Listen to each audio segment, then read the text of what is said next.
계신 여러분을 주님의 이름으로 환영합니다. 오늘도 하나님 만나는 기쁨이 넘치는 수요 바이블 엑스포 시간이 되기를 간절히 소원합니다. 제가 우리 조용히 기도하면서 하나님 앞으로 나아가겠습니다. 사랑하는 내가 풍성하신 하나님 아버지 감사합니다. 오늘도 하나님 앞에 나와서 예배드릴 수 있도록 하나님 자녀 삼아주신 것 감사합니다. 성령께서 이 시간 저희들의 마음에 감동을 주셔서 하나님을 아바 아버지라 부르는 기쁨이 넘치게 하시며 예수 그리스도를 나의 구주라 고백하며 하나님께서 원하시고 기뻐하시는 일이 무엇인지를 분별하면서 순종하면서 살아가는 복된 인생 살게 하심을 감사드리는 오늘의 수요 예배가 될 수 있도록 하나님 축복하여 주시옵소서. 하나님 오늘도 하나님의 거룩하신 이름을 찬양합니다. 하나님 앞에 나와서 간절한 마음으로 기도드립니다. 하나님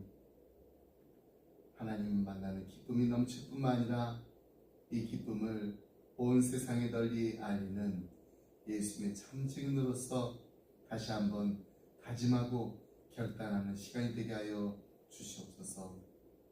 하나님 홀로 영광받아 주시옵소서. 감사드리며 이 모든 말씀 예수님의 이름으로 기도드립니다. 아멘. 찬송가 502장 우리 함께 찬양하시겠습니다.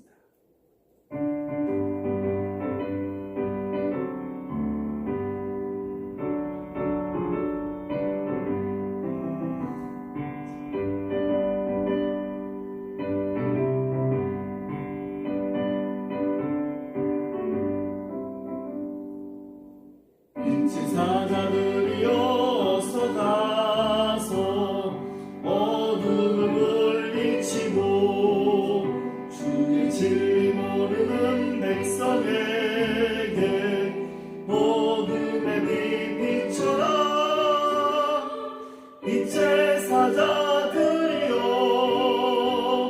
복음의 빛 비춰라. 죄 비춰라. 빛의 사자들이여 선한 사역 위하여 힘을 내라. 주와 함께 하시겠네.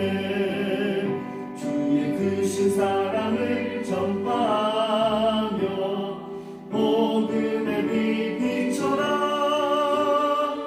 빛의 사자들이여 복음의 빛 비춰라. 죄 얻은 마음 밝게 비춰라. 빛의 사자들이여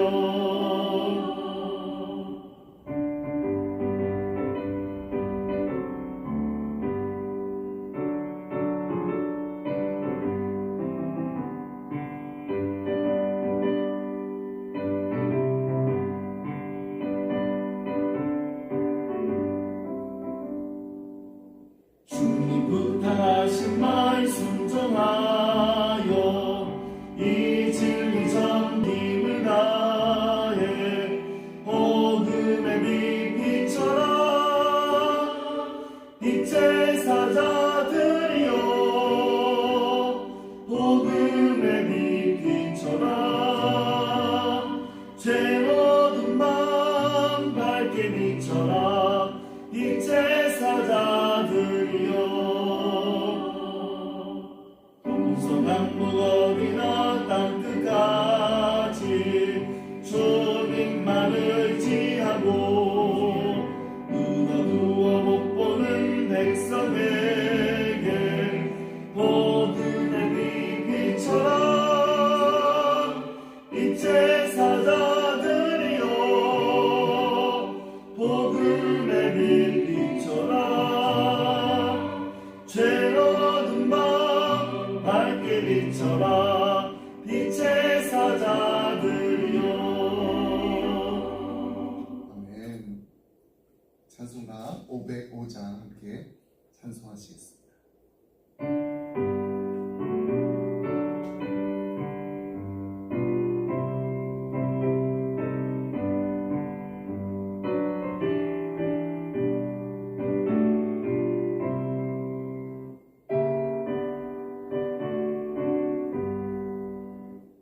온 세상 위하여 나 복음 전하리 만 백성 모두 나와서 주 말씀 들으라 죄 중에 빠져서 헤매는 자들아 주님의 음성 듣고서 너 구원 받으라 전하고 기도해 매일 증인 되리라 세상 모든 사람 다 듣고 그 사랑 알도록 온 세상 위하여 이 복음 전하리 저 죄인 회개하고서 주 예수 믿으라 이 세상 구하려 주 떠나가신 것나 증거하지 않으면 그 사람 모르리 전하고 기도해 매일 증인 되리라 세상 모든 사람 다 듣고 그 사랑 알도록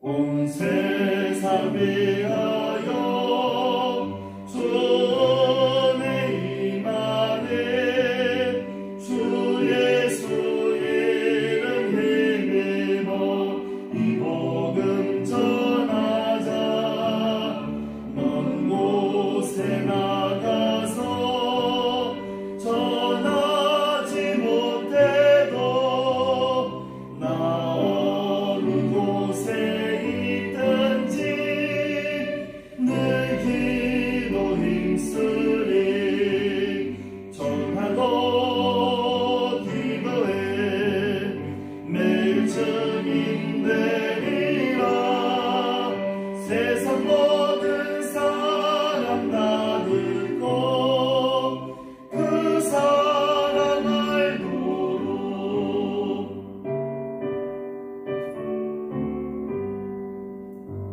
아멘. 오늘 함께 나눈 말씀은 사도행전 8장 26절로 40절 말씀 우리 함께 보겠습니다. 사도행전 8장 26절로 40절 말씀입니다.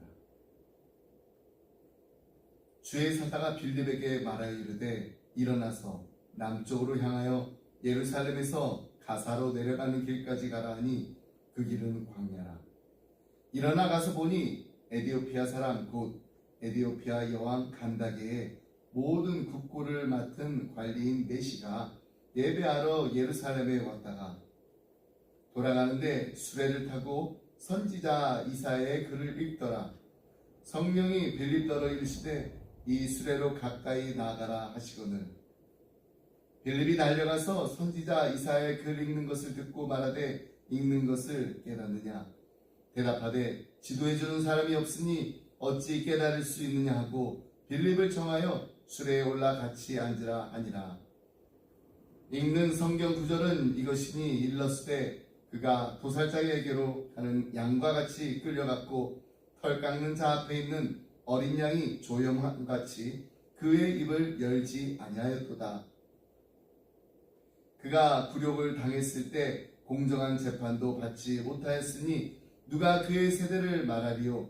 그의 생명이 이 땅에서 빼앗김이로다 하였거늘 그 네시가 빌립에게 말하되 청컨대 내가 묻노니 선지자가 이 말한 것이 누구를 가리키느냐 자기를 가리키느냐 타인을 가리키느냐 빌립이 입을 열어 이 글에서 시작하여 예수를 가르쳐 복음을 전하니 길 가다가 물 있는 곳에 이르러 그 내시가 말하되 보라 물이 있으니 내가 세례받음에 무슨 거리낌이 있느냐.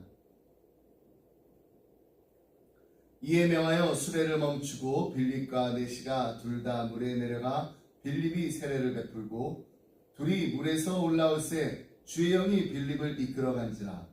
내시는 기쁘게 길을 가므로 그를 다시 보지 못하니라. 빌립은 아소도에 나타나 여러 성을 지나다니며 복음을 전하고 가이사랴에 이르니라. 아멘.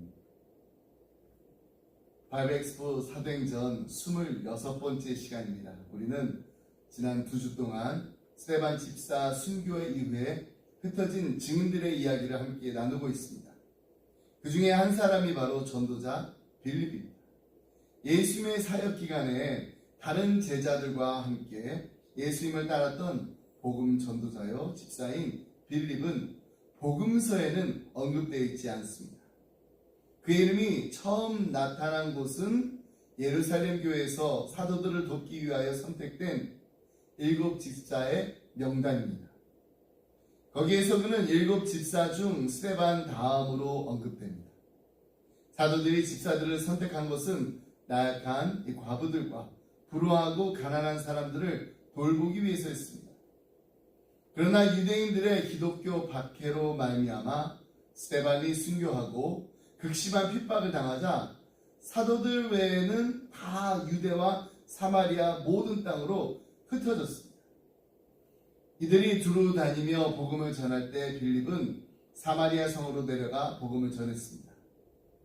무리들은 그의 말을 듣고 또한 그가 행하는 이적을 보자 그가 전하는 복음을 좇았습니다. 그 결과 많은 사람들에게 붙었던 더러운 귀신들이 크게 소리를 지르며 나갔고 많은 중풍병자와 안진뱅이가 고침을 받는 놀라운 역사가 일어났습니다. 또한 마술사 시몬을 비롯한 많은 사람들이 세례를 받았습니다. 이처럼 사마리아의 복음을 전한 사람은 빌립입니다. 지난주에도 말씀드렸듯이 빌립은 무명입니다. 그가 사마리아에 온 것도 계획하고 의도하고 온 것이 아닙니다. 박해를 피해서 쫓겨서 그냥 여기까지 온 사람이었습니다. 근데 하나님께서 빌립에게 큰 은사를 주셔서 오랫동안 자신의 능력으로 불을 채우고 사람들의 추앙을 받던 마술사 시몬보다 더 크고 놀라운 기적을 일어나게 하셨습니다. 하나님께서는 한 시대의 아름다운 그릇을 쓰기 위하여서 마술사 시몬보다 더 큰 능력과 기적을 빌립에게 주셨습니다. 그런데 하나님께서는 그를 그냥 한 곳에 자리 잡지 못하게 하시고 광야로 옮겨버리십니다. 26절 말씀. 주의 사자가 빌립에게 말하 이르되 일어나서 남쪽으로 향하여 예루살렘에서 가사로 내려가는 길까지 가라 하니 그 길은 광야라.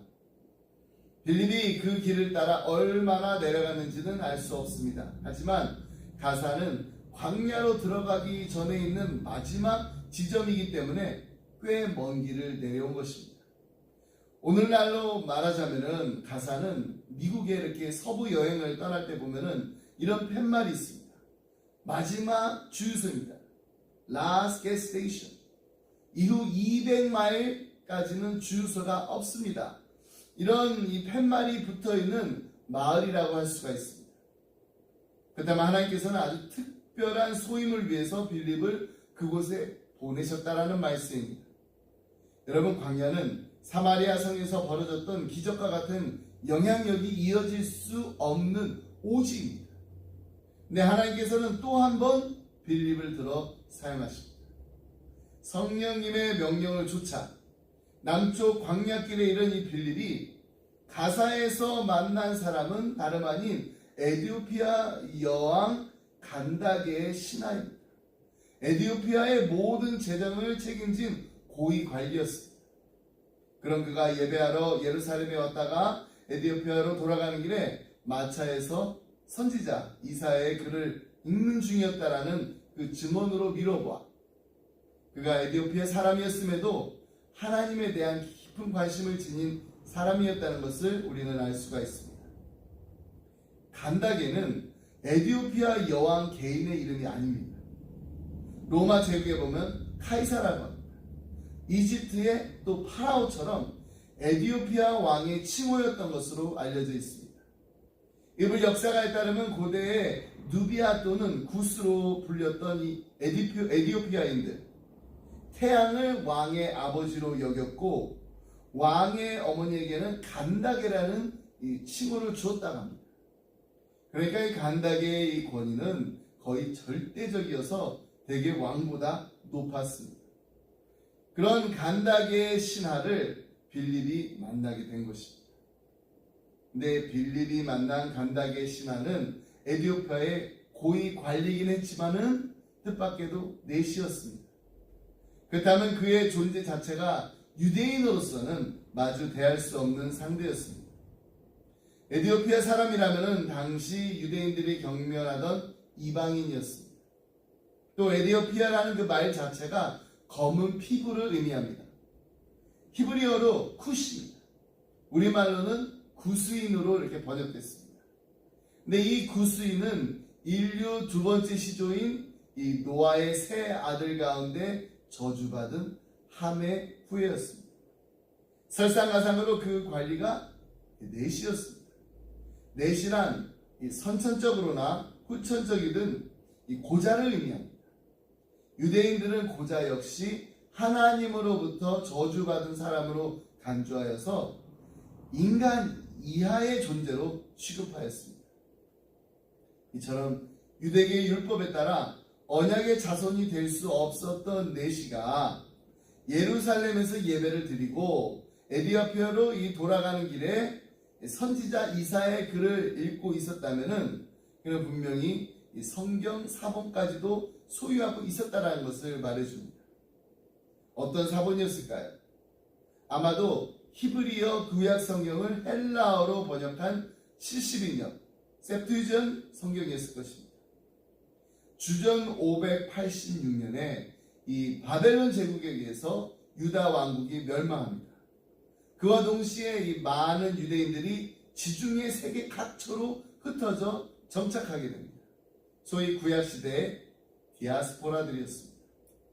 세월이 흘러가면서 그들의 후손 가운데에는 히브리어를 할 줄 모르는 사람들이 생겨납니다. 유대인으로 태어난 사람이 히브리어를 모른다면은 히브리어로 기록된 구약 성경을 읽을 수 없다라는 말입니다. 그다음 유대인이면서도 구약 성경을 읽을 수 없기 때문에 정통 유대교 신자가 될 수 없다라는 의미였습니다. 그래서 이집트의 알렉산드리아에 있는 유대교 공동체가 주전 250년경부터 구약 성경을 이 당시 지중해 세계의 공용어였던 헬라어로 번역하기 시작했습니다. 그리고 번역이 완성된 그 성경은 12지파, 이스라엘 12지파에서 6명씩 총 72명이 동원되어서 번역한 성경이라고 해서 72년 성경이라고 불렀습니다. 구약 성경이 이방 언어로 옮겨진 최초의 번역본이었습니다. 이 72년 성경으로 인해서 히브리어를 모르는 유대인 역시 이제 자기 조상들처럼 유대교인의 그 정체성을 지을 수가 있었습니다. 아주 드문 경우이긴 했지만은 이 번역 성경을 또 읽고 유대교인이 되거나 또 유대교에 관심을 갖게 되는 이방인들이 생겼습니다. 오늘 본문 속의 그 에디오피아 내시 역시 바로 그런 사람 중에 한 사람이었을 것입니다. 그가 머나먼 예루살렘까지 직접 찾아와서 예배를 드리고 싶어 했다라는 것은 하나님에 대한 그의 관심이 얼마나 컸는지, 그리고 하나님에 대해서 얼마나 알고 싶은 것이 많았는지를 짐작해 줍니다. 그러나 예루살렘 성전까지는 찾아갈 수 있었어요. 그가 아무것도 얻을 수가 없었습니다. 왜냐하면 이방인이었기 때문에 그는 예루살렘 성전 안으로 아예 들어갈 수조차 없었기 때문입니다. 이방인은 성전 밖, 이방인의 뜰 그 이상을 넘어설 수가 없었습니다. 설령 그가 성전 안으로 들어갈 수 있는 어떤 그런 특권을 얻었다 했더라도 짐승을 잡아서 제사를 드리는 유대교의 그 종교의식을 관찰하는 것만으로는 그가 구약 성경을 통해 접하게 된 하나님, 여호와 하나님을 이해하는 데는 아무런 도움이 되지 않았을 것입니다. 당시 짐승을 제물 삼아서 신의 노여움을 풀려는 그런 종교의식은 비단 유대교가 아니더라도 세계 여러 곳에 어느 곳에서나 행해지고 있었기 때문입니다. 결국은 아무런 소독 없이 에디오피아로 되돌아갈 수밖에 없었습니다. 그는 예루살렘을 떠나서 이제 가사로 향하는 그 광야길에 접어들었습니다. 하나님을 알기 위해서 머나먼 그 예루살렘을 찾아왔다가 아무런 소득 없이 텅 빈 손으로 그리고 아무것도 없는 이 광야길을 통과해야 하는 그의 마음 역시 광야처럼 공허했을 것입니다. 바로 그때 그의 앞에 한 사람이 나타났습니다. 바로 전도자 빌립이었습니다. 29절로 31절 말씀을 함께 보겠습니다. 성령이 빌립더러 이르시되 이 수레로 가까이 나아가라 하시거늘 빌립이 달려가서 선지자 이사야의 글 읽는 것을 듣고 말하되 읽는 것을 깨닫는다. 대답하되 지도해 주는 사람이 없으니 어찌 깨달을 수 있느냐 하고 빌립을 청하여 수레에 올라 같이 앉으라 하니라. 빌립은 성령의 인도하심을 따라 에디오피아 그 내시가 타고 있던 수레로 다가갑니다. 그리고 그가 이사야서를 큰 소리로 읽고 있는 것을 발견하고서는 그에게 지금 읽고 있는 것이 무엇을 의미하는지 이해하고 있냐라고 묻습니다. 그자 내시는 그 유명한 지도해주는 사람이 없으니 어찌 깨달을 수 있느냐라고 대답을 합니다. 이 짧은 답변 속에 진리에 대한 뜨거운 열망은 있었지만은 그 답을 알지 못해서 답답해하고 있는 이 내시의 그 심정이 고스란히 배어 있습니다. 내시는 즉각 빌립을 자기 마차에 오르라고 합니다. 빌립이 자기에게 이 내용을 깨닫느냐라고 물었다는 것은 그에게 분명히 답변이 있다는 것을 의미했기 때문입니다.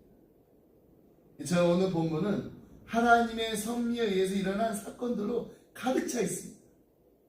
빌립은 특정한 장소로 인도하심을 받았는데 어떤 사람이 성경을 또 읽고 있었고 그 사람은 또 빌립에게 성경 말씀을 깨달라고 도움을 요청합니다. 근데 그 사람이 구약 성경에 이 예수님에 관련하여서 가장 유명한 본문인 이사야 53장을 읽고 있었습니다. 구체적으로 내시는 장차 여호와의 종이 부당하게 고난을 겪을 것에 대해서 말하고 있는 이사야 53장 7절로 8절을 읽고 있었습니다. 그가 곤욕을 당하여 괴로울 때에도 그의 입을 열지 아니했으며 마치 도수장으로 끌려가는 어린 양과 털 깎는 자 앞에서 잠잠한 양같이 그의 입을 열지 아니하였도다. 그는 곤욕과 신문을 당하고 끌려갔으나 그 세대 중에 누가 생각하기를 그가 살아있는 자들의 땅에서 끊어짐은 마땅히 형벌받을 내 백성의 허물 때문이라 하였느니. 내시의 질문을 받은 빌립, 이 본문으로부터 시작해서 예수 그리스도의 복음을 그에게 전하기 시작했습니다. 그는 예수님께 초점을 맞춰서 구약 성경의 이야기를 에디오피아 내시에게 들려주었습니다. 이것은 사도행전에서 이 사도들과 제자들이 구약 성경을 해석할 때 사용한 1차적인 방법들이었습니다. 그들은 이 방법을 예수님께 배웠어요. 예수님 누가복음 24장 13절로 27절에서 엠마오로 내려가던 두 제자에게 이 방법을 가르치셨습니다. 사도행전은 예수 그리스도를 중심에 두고 구약 성경의 이야기를 반복해서 들려줍니다. 우리가 이미 함께 살펴본 이 베드로의 설교나 또 스데반의 그 설교에서도 보면은 구약 성경의 그 이야기를 계속해서 제시하고 있습니다. 이제 우리가 가을부터 함께 공부할 이 바울의 선교와 전도에서도 보면은 바울 또한 구약 성경을 토대로 해서 예수님이 진정한 메시아라는 것을 입증합니다. 이러한 맥락에 비추어 볼 때 에디오피아 내시가 읽고 있던 이 이사야서 이 본문은 매우 중요하고 또 흥미로운 본문입니다. 이사야 53장은 고난받는 여호와의 종에 초점을 맞추는 반면 이사야 54장은 잉태하지 못하며 출산하지 못한 자의 자녀들이 장래 열방을 얻으며 황폐한 성읍들을 사람 살 곳이 되게 할 유례없는 그 큰 복을 받을 것이라는 약속을 담고 있습니다. 이사야 54장 새 언약을 제시하고 있습니다. 나의 화평의 언약은 흔들리지 아니할 것이고 내 모든 자녀는 여호와의 교훈을 받을 것이라고 말합니다. 그리고 마지막에는 이 하나님께서 너는 공의로 설 것이라고 선언하십니다. 사도행전에서 이미 나타나듯이 이 약속들 이스라엘 민족들뿐만 아니라 이방 나라에게도 성취될 것입니다. 그 다음에 이어지는 이사야 55장은 하나님의 큰 일에 참여하라는 부르심입니다. 하나님의 큰 일은 원하시는 그 모든 것을 이루는 하나님의 약속의 말씀과 직접적으로 연결되어 있습니다. 그리고 이 모든 것은 새 창조에 관한 묘사로 표현됩니다. 이렇게 하나님의 백성의 그 죄를 속할 여호와의 종, 새 언약, 새 창조가 제시되고 있습니다. 그런 후에 이사야 56장에 보면은 장차 도래할 그 날에 외인들이 온전하게 받아들여질 것이라는 그 약속을 주고 있습니다. 여기에 이방인들과 내시가 구체적으로 언급되어 있는데요. 이사야에서 56장 3절로 8절까지 말씀을 함께 보겠습니다. 여호와께서 연합한 이방인들은 말하기를 여호와께서 나를 그의 백성 중에 반드시 갈라내시리라 하지 말며 고자도 말하기를 나는 마른 나무라 하지 말라. 여호와께서 이와 같이 말씀하시기를 나의 안식일을 지키며 내가 기뻐하는 일을 선택하며 나의 언약을 굳게 잡는 고자들에게는 내가 내 집에서 내 성 안에서 아들이나 딸보다 나은 기념물과 이름을 그들에게 주며 영원한 이름을 주어 끊어지지 아니하게 할 것이며 또 여호와와 연합하여 그를 섬기며 여호와 이름을 사랑하며 그의 종이 되며 안식일을 지켜 더럽히지 아니하며 나의 언약을 굳게 지키는 이방인마다 내가 곧 그들을 나의 성산으로 인도하여 기도하는 내 집에서 그들을 기쁘게 할 것이며 그들의 번제와 희생을 나의 제단에서 기꺼이 받게 되리니 이는 내 집은 만민이 기도하는 집이라 일컬음이 될 것이니라. 이스라엘의 쫓겨난 자를 모으시는 주 여호와가 말하노니 내가 이미 모은 백성 외에 또 모아 그에게 속하게 하리라 하셨느니라. 이사야는 이방인과 고자가 이스라엘의 그 쫓겨난 자와 함께 여호와의 집에서 영원한 기업과 동등한 지위를 얻게 될 날이 올 것이라고 약속합니다. 이 본문이 중요한 이유는 단지 빌립과 에디오피아 내시에 관한 이야기에 빛을 비추기 때문이 아닙니다.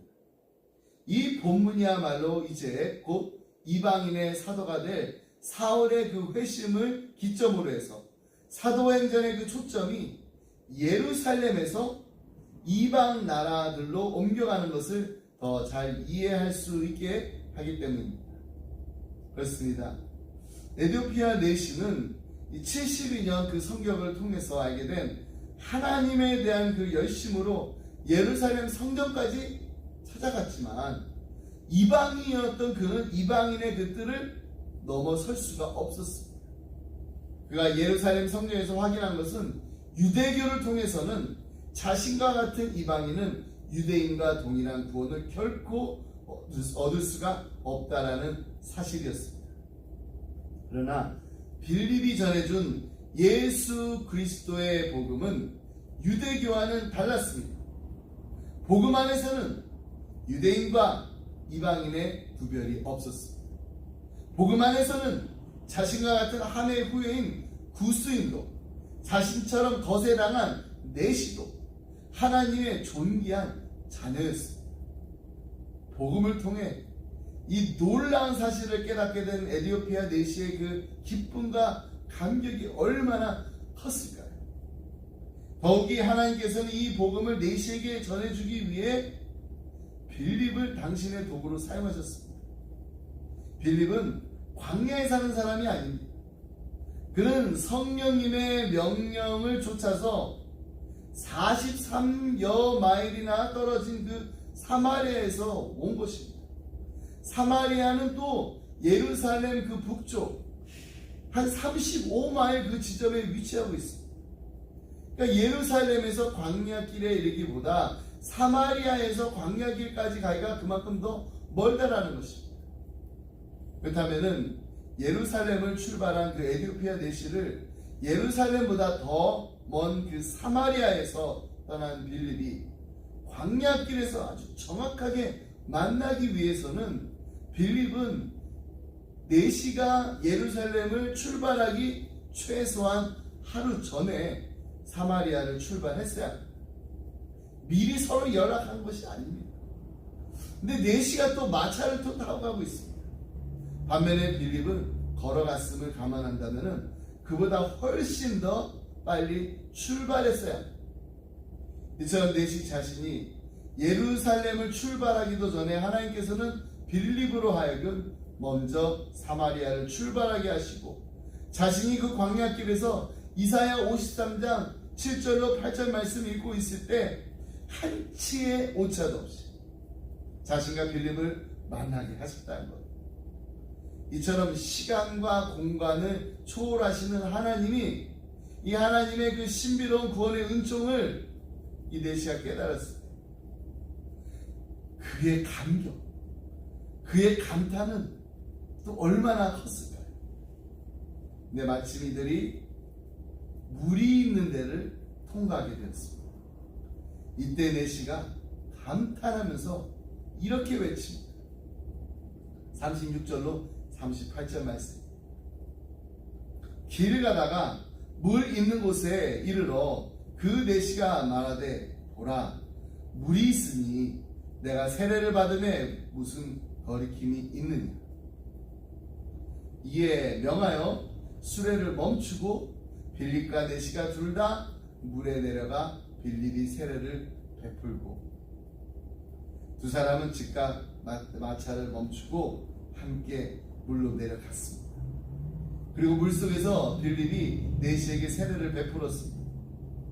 근데 본문을 보게 되면은 그 다음 구절인 37절 바라안에 보면은 없음이라는 그 두 글자에는 아무런 내용이 없습니다. 그 대신에 아라비아 숫자로 이 각주 번호가 붙어 있습니다. 여러분 성경 한번 보세요. 그래서 이 아래쪽 이 줄 안에 그 해당 그 내용을 보게 되면은 이렇게 기록되어 있습니다. 어떤 사본에 빌립이 이르되 내가 마음을 온전히 하여 믿으면 가하니라 대답하여 이르되 내가 예수 그리스도께서 하나님의 아들인 줄 믿노라 다 있습니다. 한마디로 말해서 내시가 세례를 받기 전에 빌립과 내시 사이에 간단한 신앙 고백 문답이 있었다라는 의미입니다. 우리가 가지고 있는 성경에는 그 구절이 제외되어 있어요. 이 성경학자들이 수많은 그 사본들 가운데 가장 원본에 가까운 내용으로 판정되는 그 사본을 선택한 것, 그것이 바로 오늘날 우리가 가지고 있는 성경입니다.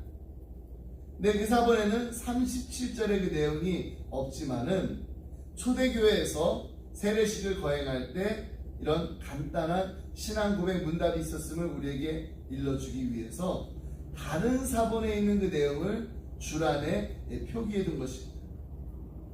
중요한 사실은요, 내시가 세례를 받기 전에 빌립과 내시 간에 이 신앙 고백 문답이 있었느냐 없었느냐가 아닙니다. 질문을 통해서 위대한 그 복음의 해답을 얻은 그 내시가 스스로 세례를 받겠다라고 결단하고 자원했다라는 사실입니다.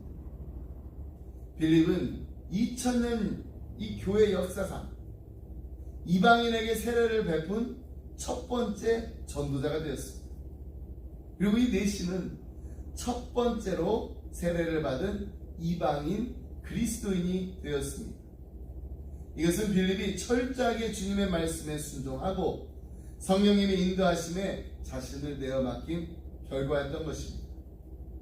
만약에 빌립이 하나님의 말씀과 성령님의 그 인도하심 앞에서 내 주장을 계속 더 강하게 주장했던 사람이었다라면은 결코 있을 수 없었던 생명의 대역사였던 것입니다. 전도자 빌립과 같이 우리도 주님의 말씀에 순종하고 성령님의 인도하심에 우리 자신을 다 내어 맡기게 될 때 하나님의 귀한 도구로 쓰임받는 사람을 낚는 어부들이 다 되시기를 주님의 이름으로 축복합니다. 말씀했습니다. 주일 오후가 되면은 늘 거리로 나가가지고 이렇게 지나가는 사람들에게 전도지를 나눠주는 한 그리스도인이 있었다고 합니다. 근데 하루는 이 비가 막 억수같이 쏟아졌어요. 그 주일 오후에는 또 몸도 피곤했습니다. 그래서 그냥 자기 집 서재에서 조용히 쉬고 있었는데 그때 그 아들이 아버지께 묻습니다. 아빠, 오늘 왜 전도지를 나눠주지 않아요? 그때 아버지가 그냥 이렇게 가볍게 대답했다고 그래요. 오늘 비가 너무 많이 오고 있구나. 아빠, 그럼 비 오는 날에는 하나님께서 사람을 구원하시지 않나요? 이 말 들으니까 아빠가 깜짝 놀랐습니다. 그래서 아들에게 이렇게 설명해 줍니다. 비가 너무 많이 내릴 때에는 거리에 사람들이 별로 없단다. 그리고 아빠는 지금 몹시 피곤하거든. 그때 아들이 아빠, 그럼 오늘은 제가 나와가지고 전도지를 나눠줘도 되나요? 아들의 이런 진지한 그 모습을 본 이 아버지가 전도지를 주면서 다 나눠주고 나면은 곧장 집으로 돌아오라고 이제 말해줍니다. 그러나 이 전도지를 나눠주는 데는 시간이 좀 오래 걸렸어요. 마침내 이제 이 소년이 그 많던 그 전도지를 다 나눠주고 이제 한 장이 남았는데 가장 가까운 집에 문을 두둥깁니다. 누구세요? 몹시 침통한 그 표정의 여인이 문을 열었습니다. 소녀는 이 얼굴에 큰 웃음을 띠면서 아주 공손하게 이렇게 말했답니다. 미안해 아줌마, 저는 아줌마께 이 전도지를 전해드리고 싶어서 문을 두드렸어요. 그러고 나서 그 다음 주일 예배 시간에 예배를 드리는데 이 찬송과 기도 후에 목사님께서 오늘 정말 하나님의 은혜에 대해서 간증을 나누고 싶은 분이 계시면은 지금 일어나서 앞에 나와서 나누세요 라고 이렇게 했어요. 그때 한 여인이 일어났습니다. 이 여인의 얼굴을 보니까 정말 하늘의 빛이 감돌고 있었습니다. 이렇게 얘기합니다. 저는 남편과 아들을 잃어버린 후에 인간의 모든 고통을 다 맛보았습니다. 그리고 오래 갈등이 있었는데 그래서 저는 자살을 결심했습니다. 비가 많이 오던 주일 밤에 목을 맬 준비를 하고 있었는데 갑자기 문을 두드리는 소리가 났습니다. 문을 열어보니까 거기에는 생기발랄한 작은 천사가 서 있었습니다. 그는 저에게 전도지 한 장을 주었습니다. 저는 그것을 읽으면서 하나님께서 나를 버리시지 않으셨다는 것을 다시금 알게 됐습니다. 그렇습니다. 하나님께서는요, 언제 어디서 우리를 어떻게 사용하실지 우리는 잘 모릅니다. 하지만 우리가 정말로 하나님의 그 마음이 있는 곳에 우리의 마음이 있기를 원하고 하나님의 눈물이 고인 곳에 우리의 눈물이 고이고 하나님이 바라보시는 곳을 향해서 우리의 눈이 향한다면은 한 영혼을 천하보다 더 귀하게 여기시는 하나님, 우리 하나님 아버지의 귀한 도구로 분명히 쓰임받게 될 줄 믿습니다. 기도하겠습니다. 사랑과 은혜가 풍성하신 하나님 아버지 감사합니다. 스데반 집사의 설교를 통해서 하나님은 무소부재하신 하나님이신 것을 깨닫게 하심을 감사합니다. 벨리 집사의 전도를 통해서 우리를 부르셔서 하나님의 도구로 사용하시기를 기뻐하시는 하나님의 섭리가 있다는 것을 깨닫게 하심을 감사합니다. 하나님, 인생을 살다 보면 왜 이렇게 힘들고 어렵고 감당하기 어려운 이런 큰 고난과 역경이 우리에게 닥치는지 일어나는지 다 이해할 수는 없지만은 이 모든 일들이 다 하나님의 섭리 가운데 이루어지게 된 것임을 잊지 않고 기억하게 하여 주옵소서. 하나님의 뜻이 무엇인지, 하나님께서 원하시는 것이 무엇인지를 쉬지 않고 기도하면서 하나님의 뜻을 찾아가면서 하나님이 하시는 일에 동참하는 내가 주도하는 인생이 아니라 하나님이 주도하시고 하나님이 이끄시는 인생을 살게 하여 주옵소서. 하나님, 이 시간 우리 사랑하는 자녀들을 위해서 기도합니다. 이들을 축복하여 주시옵소서. 이들이 날마다 하나님과 동행하는 기쁨이 넘치게 하여 주시옵소서. 이들이 이 땅을 살아가면서 예수님의 산증인으로서 예수 그리스도의 복음과 사랑을 전하며 주님이 원하시는 곳에 발을 디딛고 주님이 머물러 하는 곳에 멈춰 설 줄 알며 주님께서 이들을 주님의 도구로서 마음껏 사용해 주시기를 간절히 바라곤 합니다. 이들이 머무는 자리에 차립니다. 이들의 발걸음이 가는 곳곳마다 그리스도의 아름다운 향기가 풍성히 흘러 넘치는 예수님의 참 제자로서 날마다 살아가게 하여 주시옵소서. 감사드리며 이 모든 말씀 우리를 사랑하신 예수 그리스도의 이름으로 기도드립니다. 아멘. 시간 우리 다 같이 주님 내가 여기 있사오니를 함께 부르겠습니다.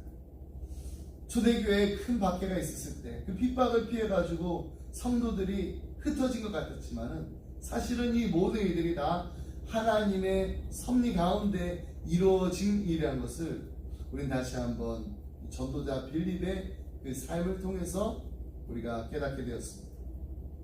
하나님께서는 먼 고국 한국 땅에서 우리를 미국으로 보내셨습니다. 그리고 정말 많은 그 주가 있는데 도시들 가운데 우리를 텍사스 휴스턴으로 불러주신 데는 분명한 하나님의 뜻이 있습니다.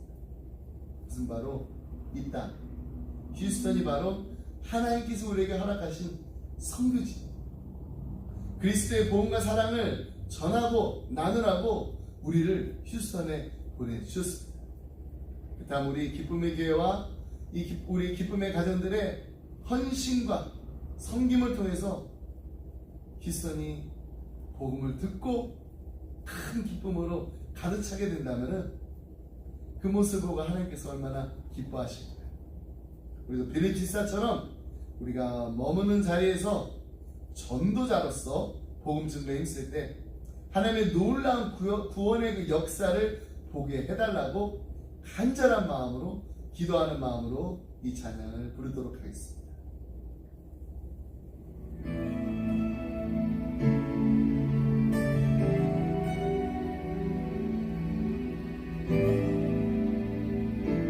주님 내가 여기 있사오니 날 보내소서. 나의 맘 나의 몸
이제는 주 예수 그리스도의 은혜와 하나님 아버지의 그 크신 사랑과 성령님의 감동감화 교통하시고 주님, 제가 여기 있습니다. 주님께서 원하시는 곳에 저를 보내주시옵소서. 제가 가진 모든 것을 주님께 드리기를 원합니다. 기뻐합니다. 저의 마음을, 저의 몸을 주님께 드리고 주님께서 마음껏 주님의 도구로 사용하여 주옵소서. 간절한 마음으로 기도하며 이 자리를 떠나는 사랑하는 성도님들과 가정과 생업, 그리고 주님의 몸된 교회에 지금부터 영원토록 함께 하시길 간절히 축원하옵나이다. 아멘.